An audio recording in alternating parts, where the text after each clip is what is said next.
Hello, everyone. Good morning, and wishing you everyone a very happy and prosperous new year. Today, my topic is on obesity and bariatric anesthesia and its recent practices. So, coming to the introduction, the prevalence of obesity continues to rise worldwide. So, as anesthesiologists, we must be aware of the best practices which are in the perioperative management of patient with obesity. So, we do cater to both bariatric and non-bariatric surgeries. So, that's why the principles and goals of management for the obesity patient will be same for both groups. Coming to the incidence and epidemiology, worldwide it is 20 to 30% in adult population, and for India it is 10 to 15%, and for Bahrain it is 29% adults, and it is rising. So how do we classify obesity for simplicity of managing the patients also? And the most important, the simple classification is from the body mass index, which is kg per meter square. And normal weight is 18.5 to 24.9. And obesity starts from 30 kg per meter square, BMI. When class 1, class 2, and class 3, it is classified. The classification is important because it is related to the ASA grading also. The class 3 with BMI of 40 and above is more classified as ASA 3. So coming to apple versus pear, what is the difference?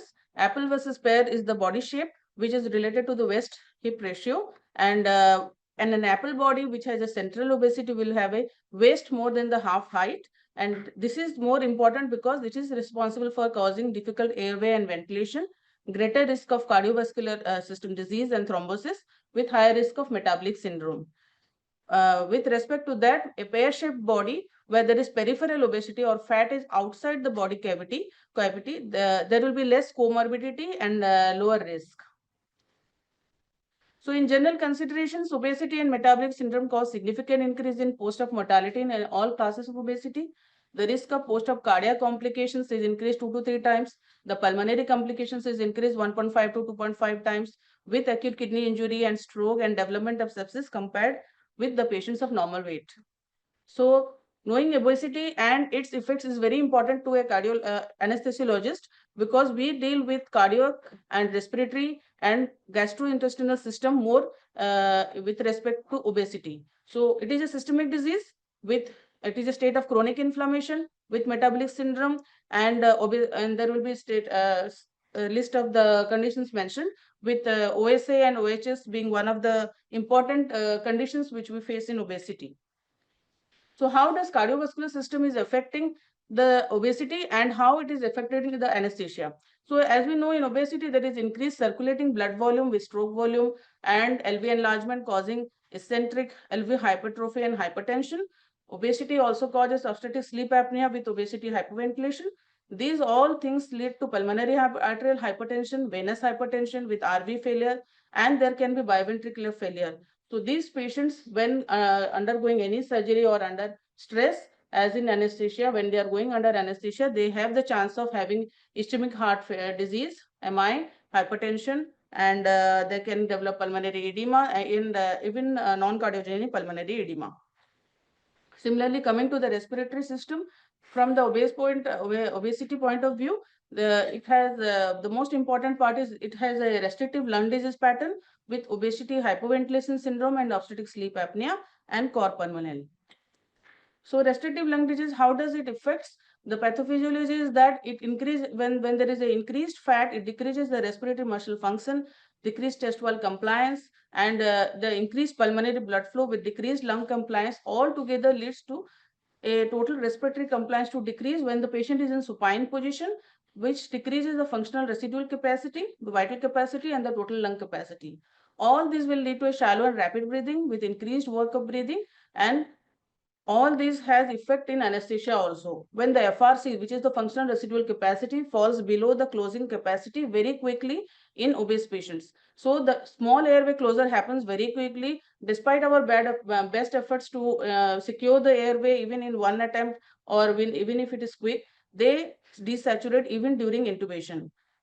And there is chances of VQ mismatch and left to right shunt and arterial hypoxemia. So this is a picture showing how a normal person's tidal volume is there and how an obese and awake patient is at a very low level just above the functional residual capacity. And when the patient is anesthetized, an obese patient, this is the closing volume where the small airways close. So the functional residual capacity encroaches the closing volume. Thus, there will be a arterial hypoxemia and sudden desaturation starts. So how do we treat, like if this condition is happening, what are the methods? We can go for preoxygenation, we can go for CPAP or PEEP, which I will be telling afterwards.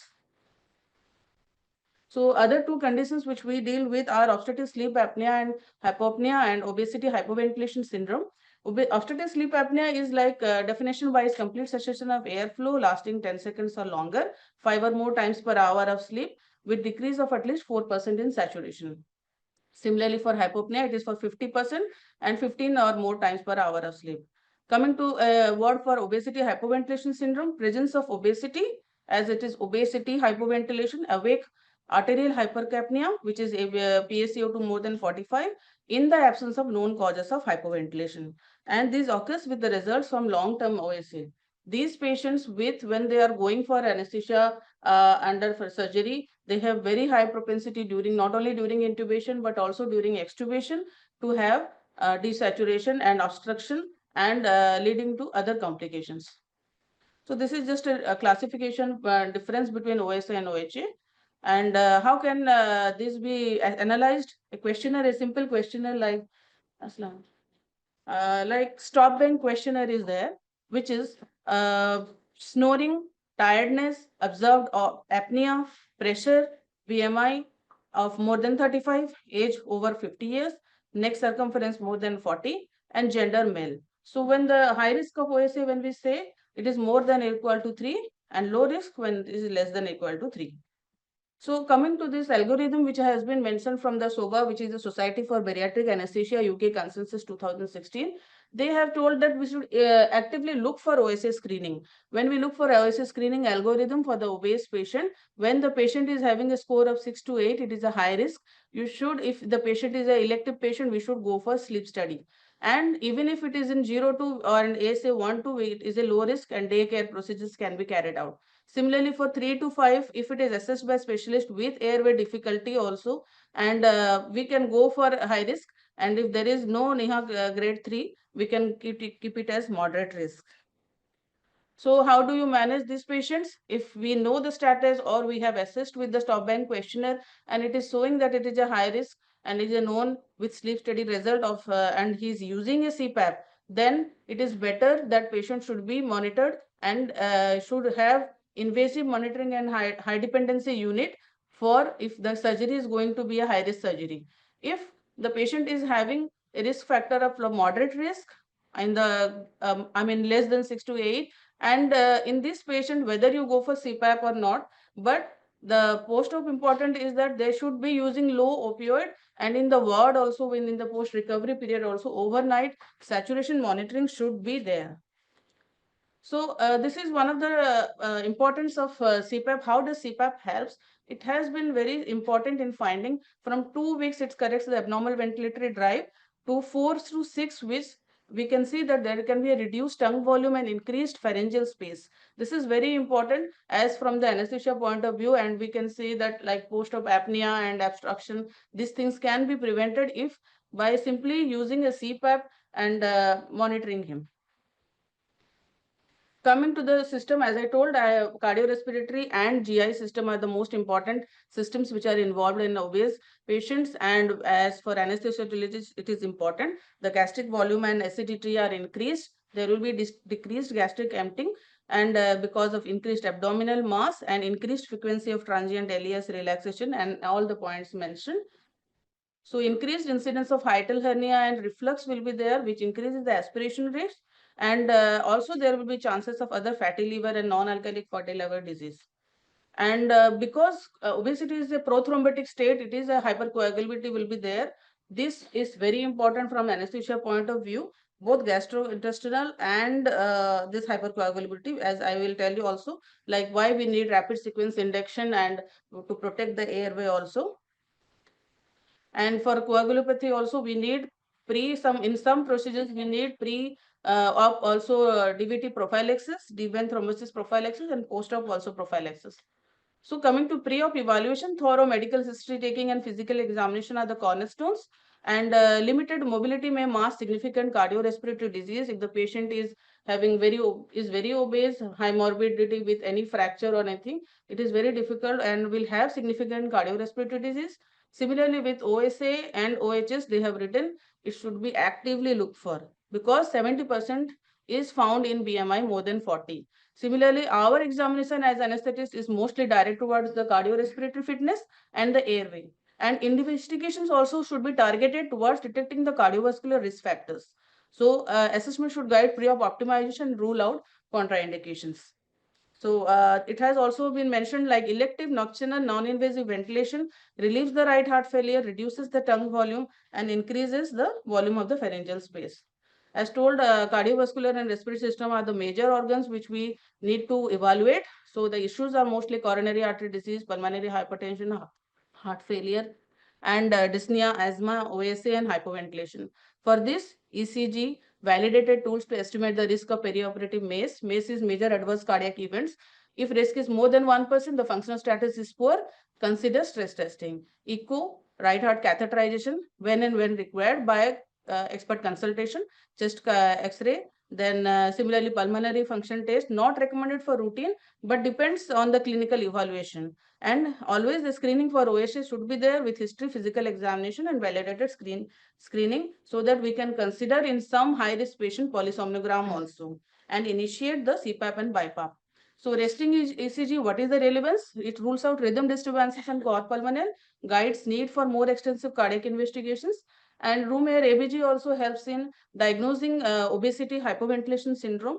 And as anesthetist, we use sometimes to have a baseline value which will help in extubation of patients with permissive hypercapnia. Like we can know that if the patient is tolerating a PSCO2 of around 65, I can go for the extubation of this patient in the post-op also. So as I told, to look for what to look for echo, chest X-ray, pulmonary function test. So what are the red flags for pre-op evaluation? If there is poor functional capacity, if there is abnormal ECG, if there is uncontrolled blood pressure, congestive cardiac failure, or the saturation is less than 94% on air, and if there is previous history of DVT prophylaxis, DVT or pulmonary embolism. Stop bank questionnaire is showing more than or equal to 5. And OSMRS is the obesity surgery mortality risk score more than 3. Metabolic syndrome, high NSQIP is the surgical quality improvement program for acute coronary syndrome. If any of them is present, we should consider pre-op CPAP, blood gases or sleep studies, echo, cardiorespiratory referral, experienced anesthetist, and book high dependency unit bed. And if there is no requirement, it can be suitable for daycare surgery. So this is the obesity surgery mortality risk score, which has been used for predicting mortality in patients undergoing bariatric surgery. But this has been validated it can be used for non-bariatric surgery also. So it has 5 points which are important. First is age more than 45, sex is male, BMI more than 50, systemic is hypertension, and any risk for pulmonary embolism. And it is categorized into 0 to 1, 2 to 3, and 4 to 5 as low risk, intermediate, and high risk. So we can see that if the patient is in a 4 to 5 risk category, this is a very high risk with 2 to 4% mortality. So these are the calculators which are available in the SOBA, which is the Society for Bariatric Anesthesia, OSMRS calculator scan, NSQIP scan, and stop bank calculator scan available. So all these are indeed, we do the cardiorespiratory or the gastrointestinal or DVT. All this is for the preparation of the patient for the surgery. So preparation of patient starts from prehabilitation with the weight loss, smoking cessation, breathing exercises, physiotherapy, optimization of all the medical treatment for the comorbidities and this medicine. Immediate pre-op, as I told you, some patients will, with respect to the surgery, low molecular weight heparin, compression stockings, and acid prophylaxis. Coming to the preparation of OT, this is equally important when we are taking a obese patient inside the OT. Suitable table and attachments for positioning, full range of airway equipment, and adequate manpower. I cannot stress the importance of adequate manpower. This is very important. With the right people and trained people should be there. One note on repeat bariatric surgery patients, they should be screened for metabolic and nutritional abnormalities. And sometimes they have post-gastric reduction surgery neuropathy. This should be documented, because when these patients are taken for surgeries, sometimes in a lithotomy position or a long prone position, they are prone to more neuropathies. And as I told, for the OSA and OHS, it should be short, and they have found that a neck circumference which is more than 40 centimeter, it correlates with increased probability of OSA. So what do this type of patient should bring? If the patient is on CPAP at home, he should be instructed to bring it with it at the time of surgery, as it may be needed post-op. So this is a beautiful anesthesia consent for the patient with obesity from SOBA UK. And I feel that many of the points even I was not knowing and aware, and they have mentioned like, be mindful of your own preconceptions, use person first language, put the person before the problem. So you describe it something as they have, not something they inherently are. When you say person living with obesity, it is more dignified rather than obese patient. And use neutral terms like use unhealthy weight or BMI in preference to more stigmatizing terms like fatness, obesity, excess fat, and morbidly obese. Similarly, specific risks to discuss and myths to dispel when consenting patients with high BMI. Suppose we are going for airway management, if it is possible, we can ask them to shape their bed so that it is easy for mass ventilation. And we should tell them that sometimes it may be needed to make them sitting position, and they may have recall when we are removing the endotracheal tube, because we usually go for awake extubation in this type of patients. And one of the most important area is the vascular access and the regional blocks. These can be difficult, require multiple attempts and ultrasound guidance, and may need to consent for central line and PIC catheter if IV access is difficult. And similarly, accidental awareness under general anesthesia. There is an increased risk in patients with high BMI, because the drug metabolism is different from the normal population because of high volume of distribution and protein binding. Similarly, they have written a plan that planning the post-op period for a sleep disorder breathing is very important. Discuss non-opioid analgesics because their sensitivity to sedation is more, and good compliance with CPAP and symptom reduction can normalize OSA risk. And also discuss regarding deep vein thrombolysis prophylaxis, they are at increased risk, so that compression stockings and boots and early mobilization may need to continue following discharge. As I told, the pre-op communication with multidisciplinary approach is very much important. And just one note on bariatric surgery, I have not covered bariatric surgery because the principles are mostly same. So these are the two types of bariatric surgeries, malabsorptive and restrictive. We do in our institute mostly gastric bypass, RYGB, and it has most of the anesthesia goals will be same for both bariatric and non-bariatric. Only there will be one calibration tube extra and the related complications of bariatric surgery, which right now is beyond the scope of this presentation. And coming to the airway, as I told, cardiorespiratory and airway are more important. So as we know, there will be limitation of movement of atlantoaxial and cervical spine, not only because of the anatomy, but because there will be upper cervical, thoracic fat pads and excessive tissue folds in the mouth and pharynx. There will be short and thick neck, suprasternal, presternal, and posterior also cervical fat will be there, and very thick submental fat is there. That is why sometimes holding the mask also is very difficult, and we have to have our full range of difficult airway equipments with from plan A, plan B, and even plan C ready for this type of patients. So coming to intra considerations, positioning is very important, as I told, especially design tables or two regular operating tables. Operating tables, we should be aware how much our table is able to hold, then only we can accept that patient for the hospital. And strapping the obese patient to the operating table in combination with a malleable bean bag helps keep them from falling. Protecting the pressure areas, it is very important for pressure sores, neural injuries, and rhabdomyolysis. They are very prone. As I told, supine position causes cardiorespiratory embarrassment. Coming to the monitoring, there is the standard monitoring is needed. The only thing is that we need a good large BP cuff. The large BP cuff has to be sometimes it is the pattern of fat will in the arm will be like conical, so that the NIBP cuff will not be going properly. So what we do is sometimes we see that in this type of patients, radial arterial BP we can monitor. So we put the normal cuff on the radial side of the patient and we go for the monitoring of the patient. Usually first when it was started, invasive arterial pressure monitoring was more used, but yes, in super morbidly obese patient, they can be indicated. Other is the depth of anesthesia monitoring, because sometimes, because as I told, recall and all this can be there. So in some patients, yes, BIS and anentropy monitoring can be tried, and central venous catheterization if the IV access is difficult. Coming to induction, intubation, and maintenance, as I told, the main goal is to have a good pre-oxygenation and then apnea oxygenation, which can be done with 10 liters of oxygen to avoid rapid desaturation. Whatever methods we use, the basic principle is to pre-oxygenate the patient before going for the intubation.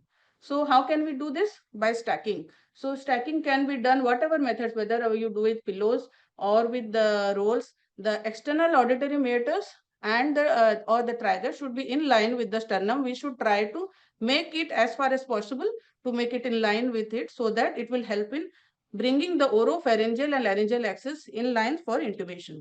So these are the commercially available devices for the intubation of this type of patients.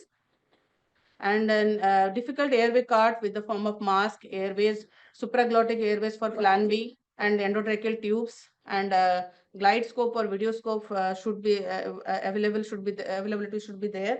And also we should have access for the awake fiber optic intubation.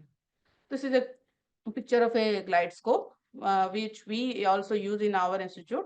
And this is the position, sometimes it is needed while during intubation and during surgery also, which is the head elevated HELP position or head elevated laryngoscopy position for intubation for many severe morbidly obese patients. But we have to keep in mind the patient has to be strapped and the foot placement should be there so that the patient doesn't fall. And as I told, like the pharmacology is different from the normal patients. So the lean body weight has to be calculated and ideal body weight should be known. Lean body weight, what we use is from the 100 kg for men and 70 kg for women. And ideal body weight is from the Broca's formula, like height in minus 100 centimeter minus 100 and height in centimeter minus 105. And similarly, the dosing is suggested. It is not mandatory that same fixed dose will be there. As per the lean body weight for induction, what will be for the infusion, for the reversal, for the total, and as per the for the DVT prophylaxis. But whenever they have written, like, if in doubt, titrate and monitor effect. So whatever dose is there, we have to see the effect of the patient and slowly increase the dose to see. So for the maintenance, mostly we are using right now, we are in an age where we are having propofol, remifentanil. Remifentanil is a beautiful ultra short acting opioids, which even if you are going for 8 hours also and you stop it, within 2 to 3 minutes, he will be out of the narcotic effect and respiratory depression. Similarly, in the inhalation agents, we have desflurane and sevoflurane. These are the two agents which have low blood gas solubility and they have a better, faster wash out, so that when we stop and we want to reverse the patient and extubate the patient, the time to recovery will be less with respect to other inhalation agents. And one of the other agents, which is now dexmedetomidine, which is available as Presidex, is an alpha-2 agonist, and it is a sedative which can be used in sedation, pre-medication, difficult airway. The best significant advantage is the airway reflexes are maintained. As I told, intra-op oxygenation is very much important. Whatever maneuvers we make, and intra-op oxygen with the involvement of PEEP and recruitment maneuvers, sometimes because the patient sometimes will be in laparoscopy in a steep low position, head low position, and there can be respiratory embarrassment, or that time we have to go for recruitment maneuver. And emergence, as I told, prompt extubation reduces the likelihood of ventilator dependence. It should be fully awake or following oral commands, having adequate muscle strength, and reverse the residual neuromuscular blockade. We are using rocuronium, which is the intermediate acting muscle relaxant, with Sugamadex, which is the antidote for the muscle relaxation. But we have to keep in mind that there is always chance of recronization with Sugamadex also. Extubated in the, and I cannot stress the importance of extubation should be done in the same position as for intubation, and supplemental oxygenation. So lifting and transferring such obese patients is a very big task, and it should be carefully monitored and should be done. And these are the rollers. Sometimes these are also available in some institutes, which help us in rolling the patient, just not sliding the patient, for better safety of the patient. As post of care, coming to that, we told, like, PACU discharge, usually the Aldrich score is used, and SP2 should be maintained at pre-op levels. Similarly, at the good, what should be maintained at the ward level? Multimodal analgesia, we should be very cautious with long-acting opioids. We should early mobilize and have a thromboprophylaxis regime. And for the OSA and OHA patients, avoid sedatives and post-op opioids. And if the IV opioids cannot be avoided, suppose the patient is having allergy to NSAIDs and he has to be given because for pain relief and you are not able to use any local infiltration or regional block, he should have continuous saturation monitoring in the ward, and level 2 care must be considered, or high dependency. There is one note on patients coming for regional anesthesia. We do face patients for obese parturient, patients for labor analgesia. These patients are not only anatomically difficult, but also physiological airway is difficult. In this type of patients, we have these long needles available for epidural and spinal. Despite it, technical difficulty, we should counsel the patient that there can be more than one attempt because the fat excess is more. The loss of resistance, what we use for the needle placement, is can give rise to a false space feel, and there can be dural puncture also because accidentally we are not able to feel the space, and it can have this effect also. And also with the drugs, when we go for spinal also, the space because of epidural venous engorgement, the CSF pressure is high. Sometimes when we give the same amount of drug or little less, 20 to 30% less also, they can have significant cardiorespiratory embarrassment. So this is the slide which I have taken from the Society for Obesity and Bariatric Anesthesia, and I have explained the red flags, the obesity. This is the ramping position and the suggested dosing. So the recent practices, this is an article from the Anesthesia Analgesia 2021 regarding the obese patient facts, fables, and best practices. There are 4 points they have mentioned. I will just highlight the points. So that gastric point-of-care ultrasound is a new non-invasive tool for bedside gastric content assessment, including in obese patients. They have used a curvilinear probe, and as you can see, this is the bullseye appearance of the empty antrum, and this is the liver, this is the piece for pancreas and aorta, and usually below the Zifi they put, and this is the antrum with solids, we can see the mixed echogenicity, and this is the antrum with clear liquids. So this clear liquids need to be quantified. So they have a simple step is given, like qualitative examination, it is done in supine and then in right lateral position. If there is no content, it is negative for full stomach. If there is clear fluid, you go and give a right lateral decubitus, measure the volume. If it is less than 1.5 ml per kg, it is equivalent to having a negative for full stomach or empty stomach. And if it is solid, it is positive for full stomach. How this is going to be helpful? This is going to be helpful when there is an emergency case or there is a urgent case, when we can wait for 2 to 3 hours for the case also. We can just simply have a look and assess the fasting status. The second point they have mentioned about the surgical site infections. So they are stressing on the importance of MIC, which is the minimum inhibitory concentration of antibiotics in the interstitial fluid. And they say that cefazolin 2 grams dose is usually given, but if the BMI is more than 50 kg per meter square, we can give 3 gram. And if there is a MIC should be considered and less than 1 and more than 1. If it is less than 1, we can repeat the dose in 4 hours. If it is more than 1, it should be repeated in 2 hours. Similarly, they have wrote about vancomycin aminoglycoside as per the total body weight, adjusted body weight as per the guideline. Third point, they have mentioned about this DVT prophylaxis and which are the high-risk patients. So patients and surgery-related determination of bariatric patients at higher venous thromboembolism risk. Like patient-related, age is more than 55, BMI is more than 55, there is history of venous thromboembolism, history of venous disease, or OSA, hypercoagulability, pulmonary hypertension. These are patient-related high risk. Similarly, which surgery-related high risk are there? Open surgery, duration of surgery is more than 3 hours, there is anastomotic leak, RYGB, revision surgery, bariatric surgery in head-up position, and abdominoplasty. Similarly, they have written like Duce's recommendation for obese patients undergoing bariatric surgery. In the low risk, they have told either you can go for low molecular heparin or intermittent pneumatic compression, but higher risk, you have to give both low molecular weight heparin and intermittent pneumatic compression, and at least the duration should be 10 to 15 days. So last point will be on the intubation and extubation myths and facts. They have told like obese patients R is increased risk of adverse airway event during both intubation as well as extubation, as per the UK National Audit Project 4 report. Obese patients have propensity to desaturate, and we should be more, they are more difficult to mass ventilate. The utility of preoxygenation is well known. It is like filling the tank before induction. Regardless, whatever mechanism, the intended goal is to raise the partial pressure of oxygen to the highest possible during preoxygenation with either use of CPAP, PEEP, nasal oxygenation. And in this way, also positioning is important. As I told, external auditory matters on the same horizontal plane as sternum, and it can be achieved with the stacked blankets and commercial devices. The two new devices, what for apneic oxygenation they have told, is this nasal CPAP and high frequency nasal oxygenation, which we also used in COVID also. So apneic oxygen will lengthen the time between induction and onset of hypoxia, a period known as safe apnea duration time. So it can be used to prolong the safe apnea duration, and they have stressed out that patients can be extubated over these devices for better management. Sorry.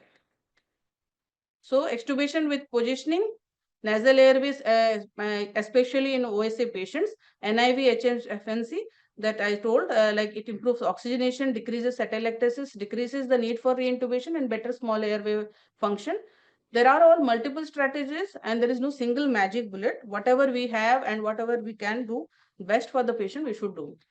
So this is the patient we have done. I have done here in our case, and this patient was for ventral hernia emergency surgery. We done with Dr. Bashar only. And this patient was 140 kg, and this is the pre-op evaluation. It was an emergency surgery, and we did just the routine. As I told, we have nasal oxygenation. We had a good communication with the surgeon, and we took a cardiology opinion also, and we put a nasal oxygenation during for the apnea oxygenation, and we started induction routine with propofol, video laryngoscope, rocuronium, and bougie, and we just kept standby, and we had this little two pillows and intubated the patient, and after the surgery we used remifentanil for this patient, and after the surgery was over, we gave a good amount of local surgical site infiltration for pain relief, which is a non-opioid based analgesia for the patient. And the patient, when got awake, he was alert, and the patient himself shifted to the bed. So it was, when the patient is shifting himself to the bed, it is a more safe than three persons handling and shifting without knowing where to shift the patient. So this was a very good patient management. And this is another patient also. We had just he was just awake after the dental surgery. He was 35 above BMI, but he was a case of OSA. So we had managed with awake extubation. So my take-home message is anesthesia in obese patients is challenging. Timely and comprehensive pre-op evaluation with respect to comorbidities, airway and vascular access are critical. We should educate and counsel both patient and surgeon so that we are in tandem and we are having a good communication for the patient safety, and suitable adapted environment we must have, and devices for optimal perioperative care. And there is a God message, which is good oxygen delivery. Whatever it takes for us to have a good oxygen delivery, whatever instruments, whether it is positioning, whether it is free of oxygenation, and we should try to have all these things with multimodal analgesia, DVT prophylaxis, and respiratory physiotherapy, and definitely continued vigilance. Thank you.